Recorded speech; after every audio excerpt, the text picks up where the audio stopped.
Cooperative Development Authority ang lalawigan ng Camarines Norte. Ito ay upang tingnan ang kalagayan at upang magdala ng serbisyo na kinakailangan ng bawat kooperatiba sa lalawigan. Ang kanilang serbisyo ay nagsimula kahapon, February 26, 2024 sa Little Theater ng Provincial Capital at magtatapos naman ngayong araw, February 27, 2024. Paniwanag naman ng acting regional director na si Attorney Emilio D. Escueta III ang Omnibus Rules of Procedures at ang Consumer Protection Act. Binanggit nito sa kaniyang paunang mensahe na naghahangad silang maging tulay at hindi balakid kaya ginagawa nila ang Cooperative School on Wheels taon-taon. CDA would like to build bridges to cooperatives and not barriers. Binalapit po namin ang CDA sa inyo.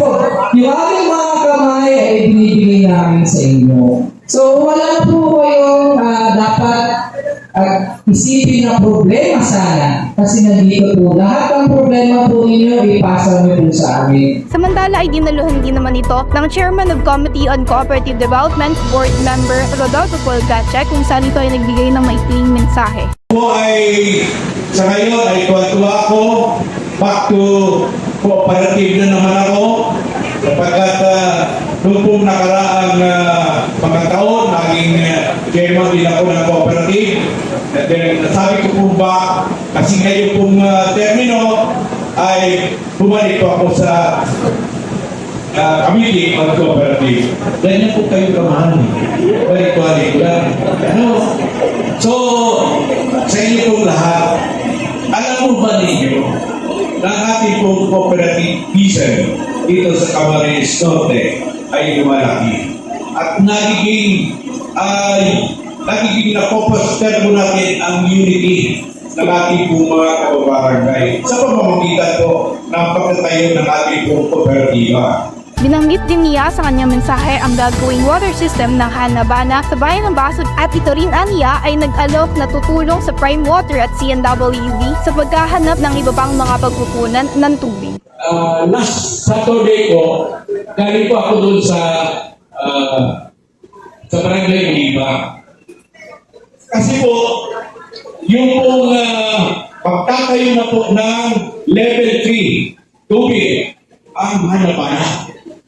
Ang sisilbihan po niya na tubig niya ay magagaling po doon sa Oliva, Ligong Oliva, and then going doon sa Angas, going sa Tawa-Tawa, diretso po sa Manggiso.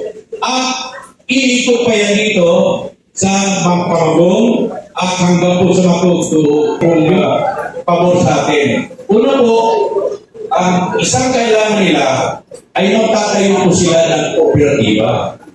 Yung kooperatiba po itatayo nila, yung lahat po ng mga konsumidores dito po sa tubig na ito, sa level 10 dito, ay magiging miyembro ng kooperatiba. At sila po ngayon, ang pangako po ng management, sila ngayon ay perming taon-taon ay makakameron po ng profit sharing ng natulang.